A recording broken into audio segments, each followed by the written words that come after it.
Hello, drivers, and welcome to the April driver safety meeting. This is Jeff Morlock with Driver Safety and Training, and I welcome you once again to our safety meeting. We've got a lot of things to go over, so let's get started. And so, hey, once again, let's focus on our key objectives. During this meeting, we're going to do a lot of talking about STUCHI. We're going to talk about the hooking and unhooking of our trailers. We're going to talk about working late hours, following procedures, and a lot more. So, hey, let's get started. We'll get started with this opening bell video, and let's see what this guy here has to say.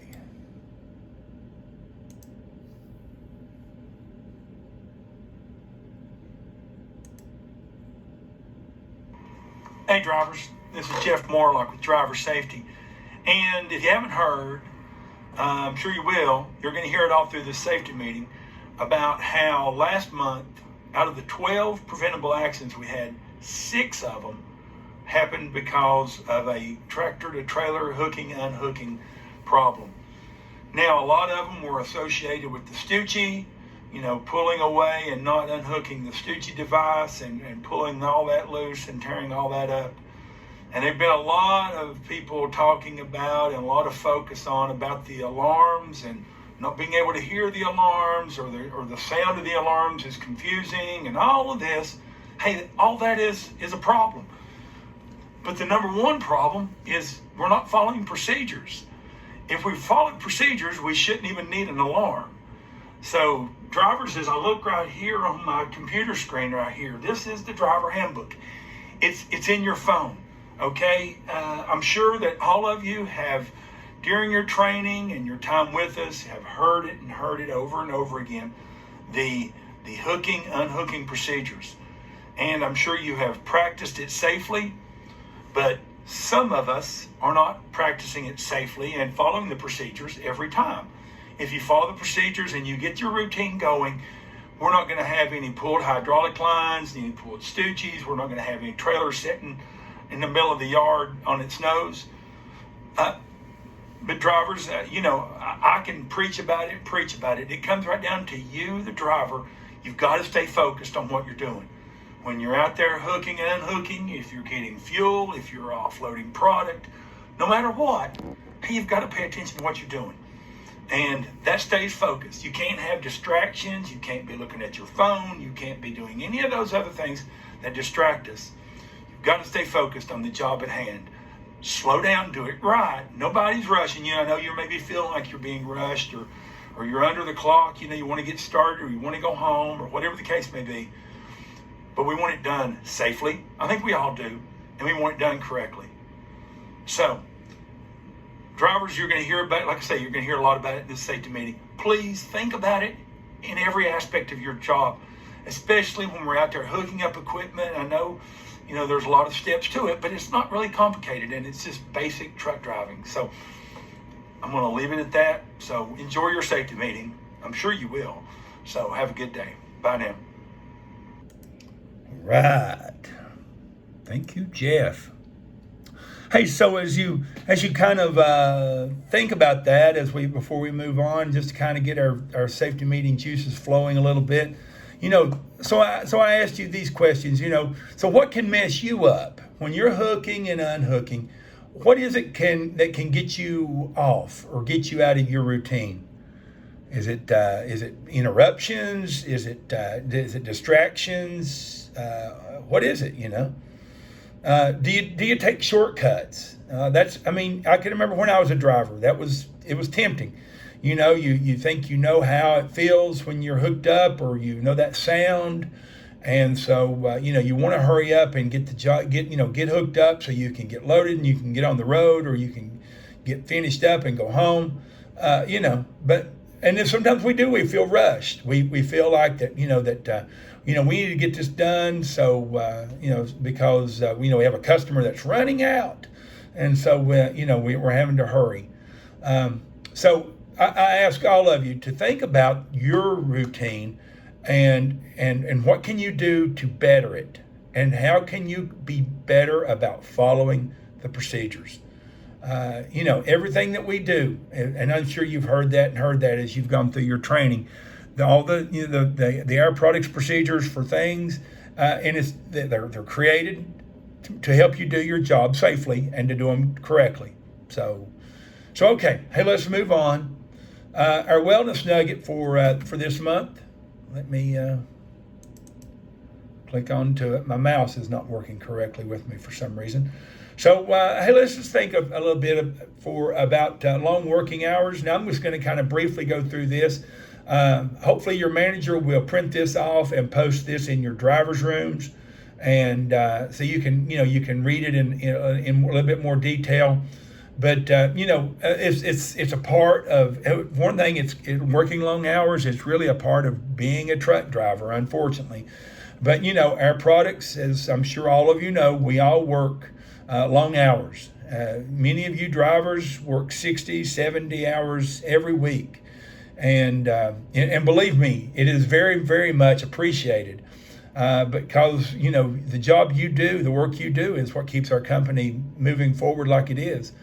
And but along with that, it can take a toll on you, the drivers. And like you can see there in the top part there, here are some small changes that you can make from your daily routine that can work to having a healthier heart, having a healthier body. Let's just cover the bullets down through there and just talk about the details. Hey, make the most of your breaks.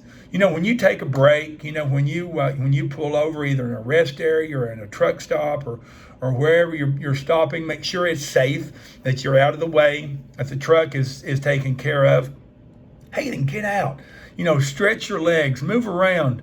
Just don't sit there and look at your phone, and don't sit there and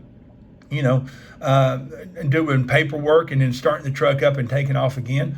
That's not taking the right kind of break. So get out, move around a little bit. And, every opportunity, drink water instead of coffee or instead of soft drinks or instead of those energy drinks. Water is the best thing to hydrate your body. And sometimes, yes, you've got to kind of adjust your routine.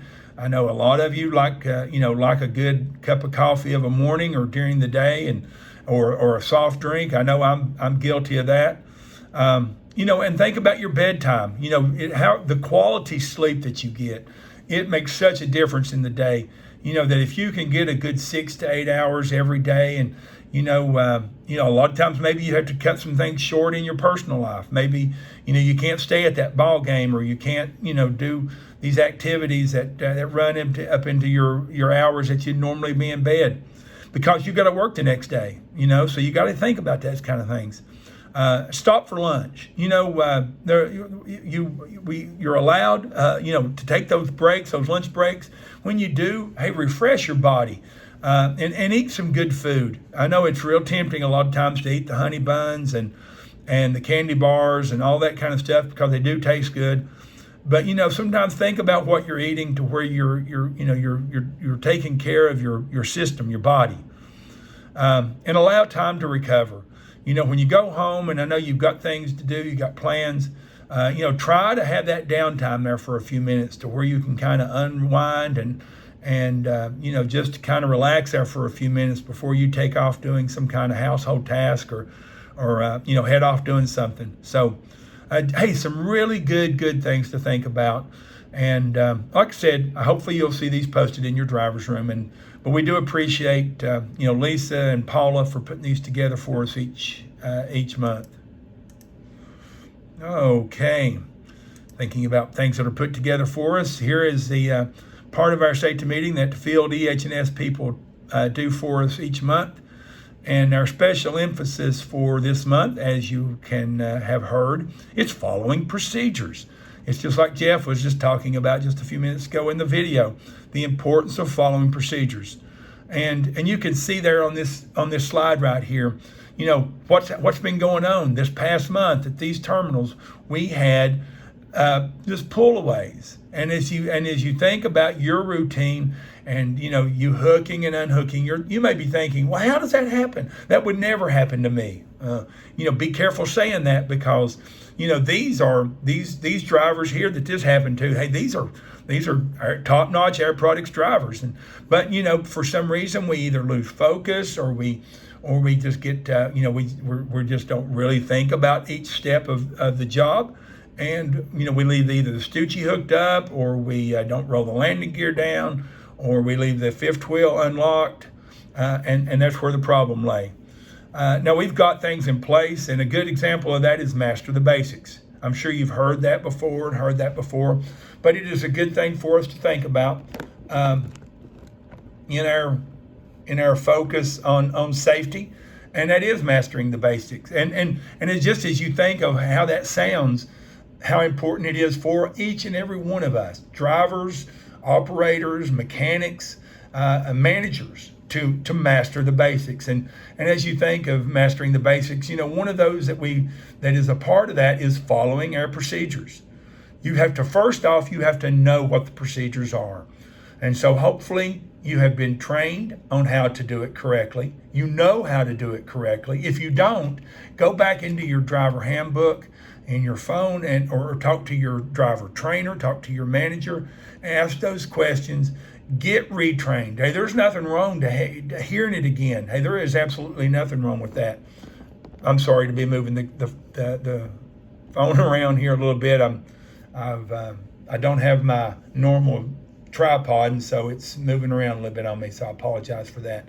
But getting back to the subject here, but as we think about mastering the basics, the two that I want us just to think about here for a moment is following the procedures and think before we act. Like I said, you've been trained on how, but we've got to practice it. We've got to do it. And then as we are doing it, we want to think about it before we just dive into the job. A lot of us, we think, well, okay, out there's the trailer, there's the tractor. I'm going to jump in, I'm going to do and then we do all those steps, and then somewhere along the way, we're not thinking about certain things that we should be thinking about, and we make mistakes. So, no doubt, these employees that we're talking about in this presentation right here all had the best intentions of getting the job done and doing it well, but somehow they lose focus. So that's what we want to think about. So, let's just think about these right here, these things that can happen to us. Tunnel vision. And that can be so much in when we're doing any routine task. It don't matter if we're just getting fuel, or if we're offloading product, or if we are hooking and unhooking. We get that tunnel vision happening to where we're just seeing. It's just if you remember in some of the videos you might have seen, it's kind of like looking down a tube, to where you're just picking up certain things of what you're looking at, and that's how you oversee or miss things. What can interrupt us? There's a lot of things along the way when you're thinking about it.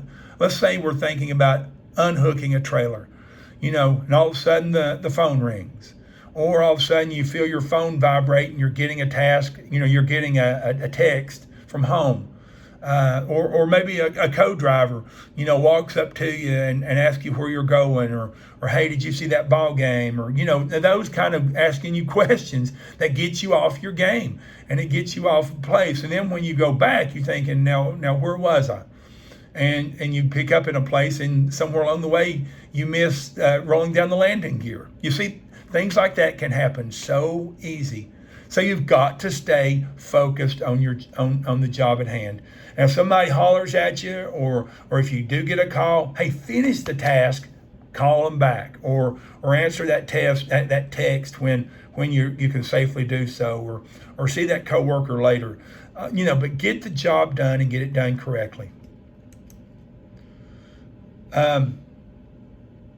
Whether you stop or you take two, before you do something, ask yourself, is this the correct procedure? Do I know where to find the correct procedure? Do I understand the procedure? And what steps do I miss? So as you do that, and drivers can't say it enough, look at your handbook. And I know a lot of you think, well, it's hard for me to find things in it. All you got to do is just take a few minutes and find the area that you're looking for. If you're struggling finding procedures on anything, hey, once again, talk to your driver trainer. He will help you with it. We love. That's what we do. Hey, that's what your trainers are there for.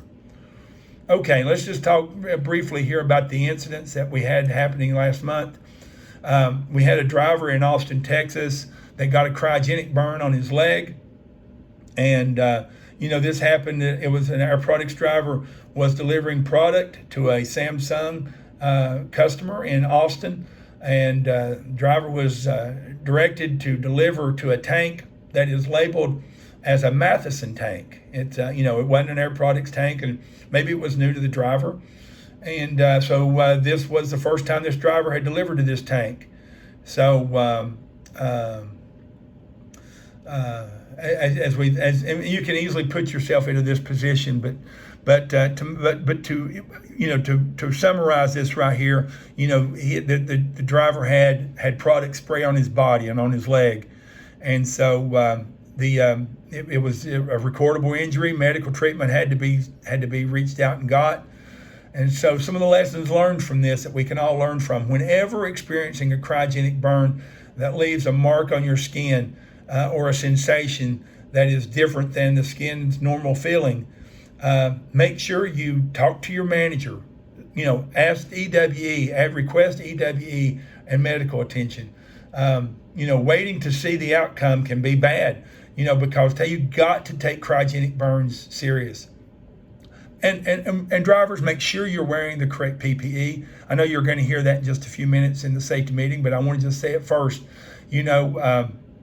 I'm not saying that this driver was not, but anytime I hear the word cryogenic burn, I just want us to make sure that we are covering our skin, with our forearms covered and our skin covered. And think about your task that you're taking, and think about where you're putting your body. Is it in the path of spraying liquid or venting gas, that kind of thing. Here we have a driver out of Moreland, Oklahoma, who hurt his arm getting into the truck. We talk about using the 3 points of contact. Driver was in the process of getting in the truck and making a LIN delivery to the customer, and while using 3 points of contact and pulling themselves up into the truck, he felt a popping sensation in the right inner part of the forearm. Driver started back to the terminal and reported the injury to the management, and so EWE was involved after hours of engagement. Whoops, sorry about that. After hours, was engaged. There was no bump or indication of any kind of torn tendon. So, using ice and ibuprofen, EWE followed up. And so really this right here, had some restrictions to his duty, but the driver was able to take care of it.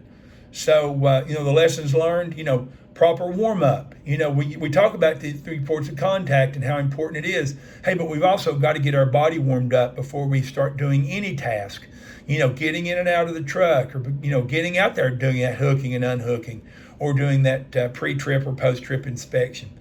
And the use of legs to lift body weight up onto a step, as opposed to excessive pulling with your arms. So think about that. And once again, we think about body positioning. Here's a restricted duty that happened with a driver that was opening and closing a gate.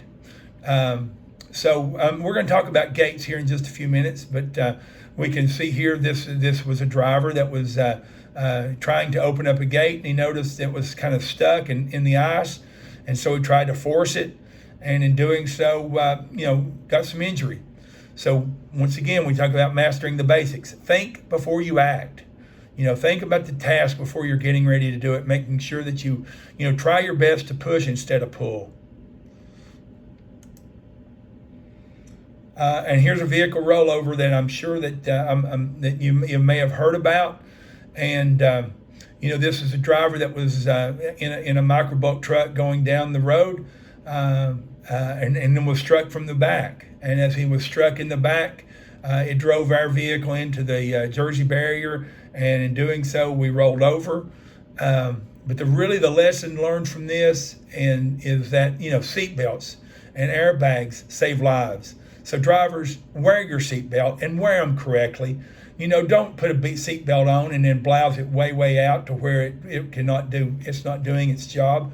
Yeah, you can loosen it up on your body, but you want to make sure that the seatbelt is set to do its job in case something, because the driver here, he had absolutely no idea that this was getting ready to happen to him, but a speeding vehicle up behind him come running him and bashed him from behind.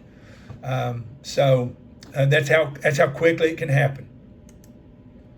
And you can see the accidents and the injury. I'm sorry, not the accident, but the injuries that we've had for this month.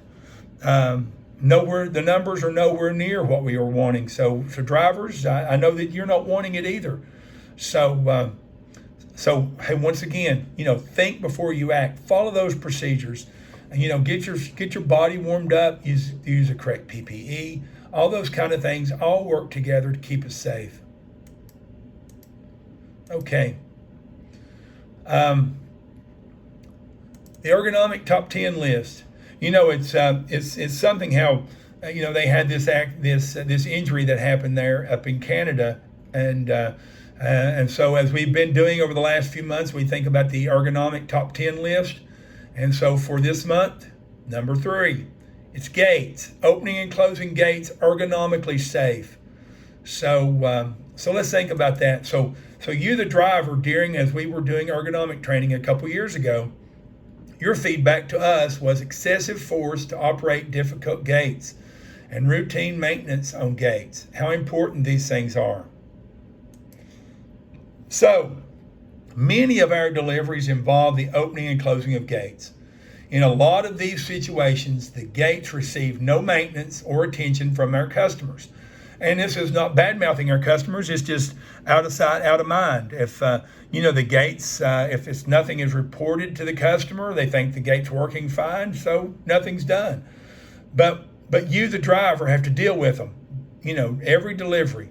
So if you see or if you know of a gate that has that has a problem that's going to cause ergonomic issues, hey, take a picture of it and report it to your next safety meeting, and report it to your manager, report it to your driver trainer, to where we can get back to this customer and we can work on maybe getting some maintenance done on the gate.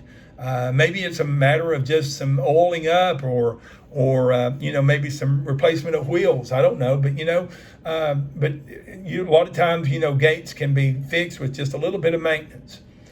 So here's a video that was done by our own driver trainer here, and let's see what happens here with Frank.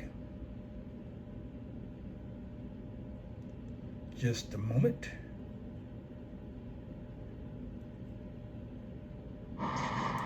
Hey drivers, as you've seen from that list, there's a lot of challenges that you face each and every day when you get to a customer site. As you see here from the conditions that we're under, we have snow. We have well below freezing temperatures, so we need to make sure that before we do any action, we evaluate the site circumstances.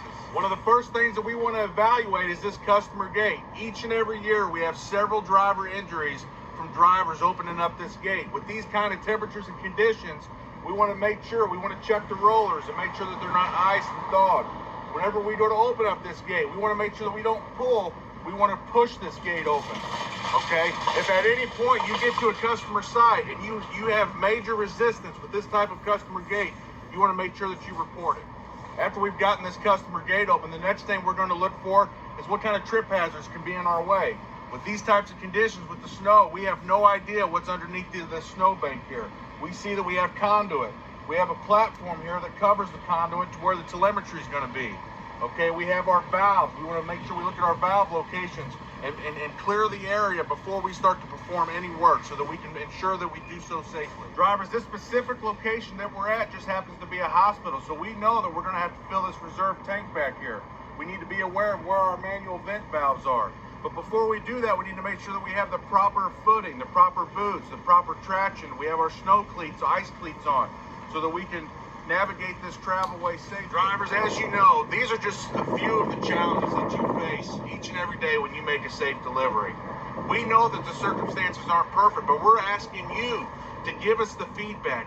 Let us have the opportunity to make those improvements. We've already, as we've rolled out this ergonomic program, we've relocated vent valves, we've relocated tri-cock valves, we've put platforms and steps in place. We've given you the tools like a fifth wheel puller to do your job safely. So we're asking you, please evaluate every delivery each and every time and see where we can make those improvements. Thanks. Right. Thank you, Frank.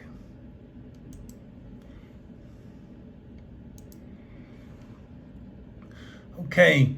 Hey, next you can see here the VAFR information. I'm sure your manager will go over your sites, miles and your VAFR information and KPI information. Along with that, here's the KPI report. I'm sure the manager will go over that also. How we're doing as a fleet and how you guys are doing as individual terminals. So let's just move on. And same goes for roadside inspections. As we look at roadside inspections, I'll open it up just briefly. As we look at the situations that we've had this past month, we look at a lot of these, and once again, we see where if we do a good pre-trip inspection before we head out, a lot of these things could be eliminated. So drivers, make sure you are slowing down, taking the time to do a good and thorough pre-trip inspection of your equipment before you go out. Okay? All right. Hey, let's move on. The next thing we're going to look at, let me make sure I got the volume turned up as far as I do. I do. And so let's look at the truck video that Lisa puts together for us. This is a good job.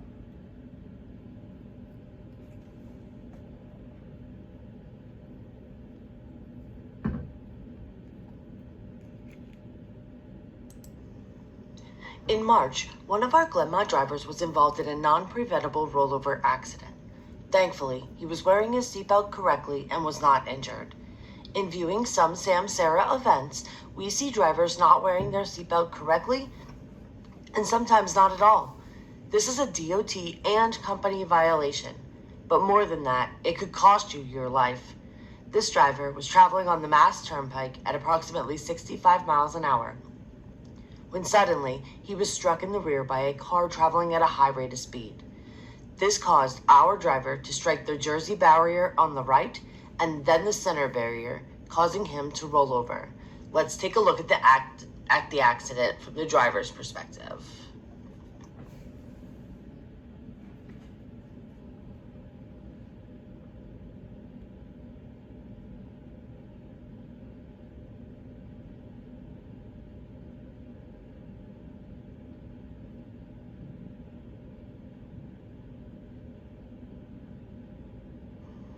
Wow, after watching that, you can see why wearing your seatbelt correctly at all times is so important. The driver maintains his position in the seat and is still able to steer the vehicle. Now let's take a look at both the forward-facing and driver-facing cameras together.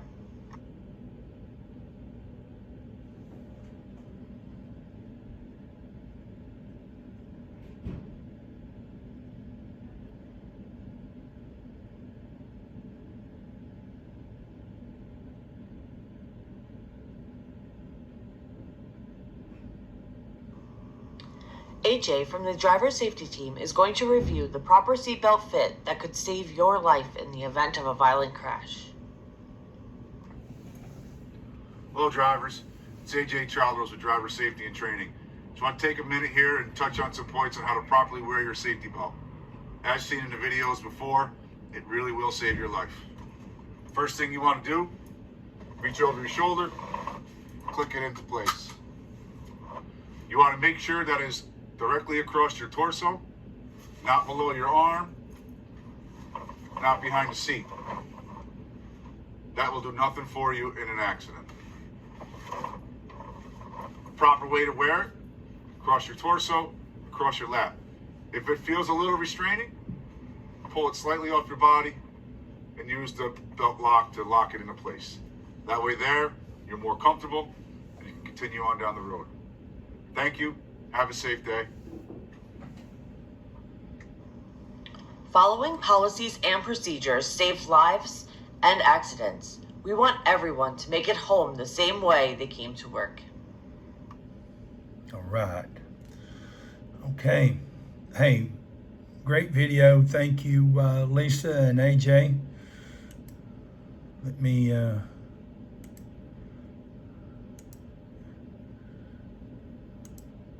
Okay. So, but it is, drivers, we can't express it enough, but it's up to each and every one of you to put your seatbelt on and wear them correctly. It's to save your own life. Goodness. The question of the month this month. So here we go. Here's a little challenge to you. Okay, drivers, are your shoes tied right now? Look and see, are they? How many seconds does it take to look? 5 seconds to see if your shoes are tied? What else could happen in 5 seconds? If you think about it, what in your driving, if you're going down the road at 65 miles an hour, what can happen in 5 seconds? Well, if you want to get to, if we want to measure that off, doing 65 miles an hour, you're going to travel 477 feet. Okay, that's a little bit over a football field and a half. So think about that for a little bit and about that distance. And think about that distance, 5 seconds. What if you look up after, say for instance, you're going down the road and you look down into your lunchbox to maybe get that sandwich out, or you look down to see, the radio station you're on, or heaven forbid, you reach down to check your phone because you just think you just got a text message, and all in all, that's 5 seconds clicks by. And then all of a sudden you look up and traffic is stopped ahead of you. Or will you be able to come to a stop? Well, don't chance it. That's the thing. Don't chance it. Stay focused in your driving. A lot can happen. Your life can change in 5 seconds. Okay? As a focus for this month, as we were touching upon just a few minutes ago about the cryogenic burn that happened with one of our drivers. Think about if this is in the PPE section of your driver handbook about hand and arm protection. Here we are coming into the warmer months, spring and summer, and before long it's going to be real tempting to roll the sleeves up on our uniform shirts, and or maybe turn down the cuff on our gloves, and that's how you get cryogenic burns on your arms. And if you've never had one, you don't want one. It's like a very, very severe sunburn or a burn to your skin. So real just briefly, when performing loading or unloading, loading or offloading liquid cryogenic products duties, drivers must wear the appropriate glove that are all leather, palm and back, and provide mid-forearm protection, 13 to 14 inches. When loading and offloading gaseous products, when fueling and doing some other type of vehicle inspections, approved leather gauntlet style gloves need to be used. Any questions that you have with the appropriate glove, make sure you ask them, okay? Long sleeve shirts are required for all cryogenic microbulk liquid CO2, liquid nitrogen, liquid oxygen, liquid argon, liquid helium, liquid hydrogen, and oil field service deliveries. Sleeves must be rolled down to protect your forearms when performing these duties. Okay, and as you can see here in the dark areas here, any questions on the policy that you feel like that you have, hey, ask them, because there are no gray areas on your PPE. We want to make sure that we're wearing the correct PPE all the time for safety's sake. Okay, so we're going to finish this safety meeting up with where we've talked a lot about hooking and unhooking. I know you're probably getting a little tired of hearing it, but I hope you are, because I hope that you're going to leave this safety meeting with a whole fresh devotion to yourself on making any kind of hooking and unhooking done correctly. So I want to end it with this video on the Stucci device.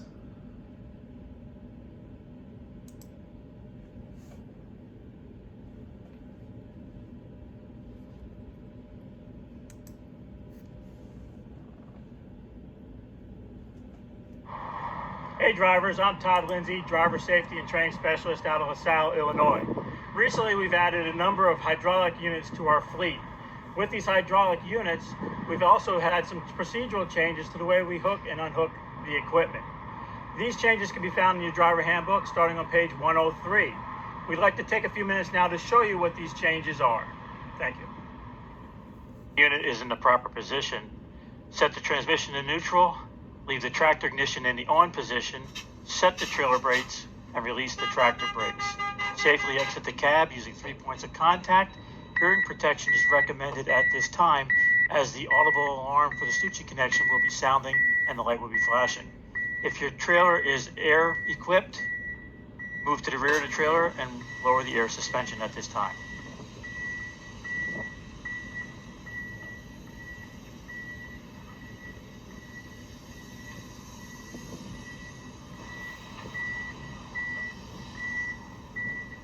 Next, we'll move to the other side of the trailer to disconnect the Stucci connection and stow the Stucci connection on the trailer.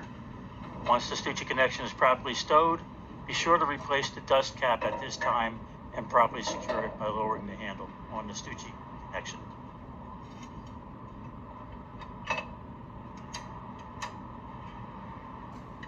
Note, at this time, the audible alarm for the Stucci connection has stopped sounding. Now we will place our wheel chocks. 2 are required.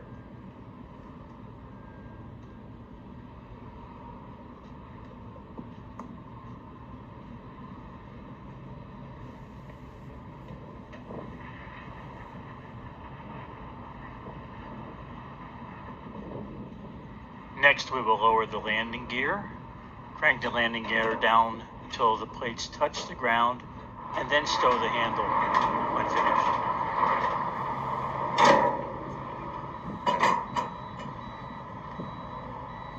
Next, we will climb back into the tractor using 3 points of contact and set the tractor brakes. After setting the brakes, we will exit the tractor once more using 3 points of contact and safely disconnect the brake hoses and light cord. Make sure the hoses and cord are clear and placed in the holders on the tractor.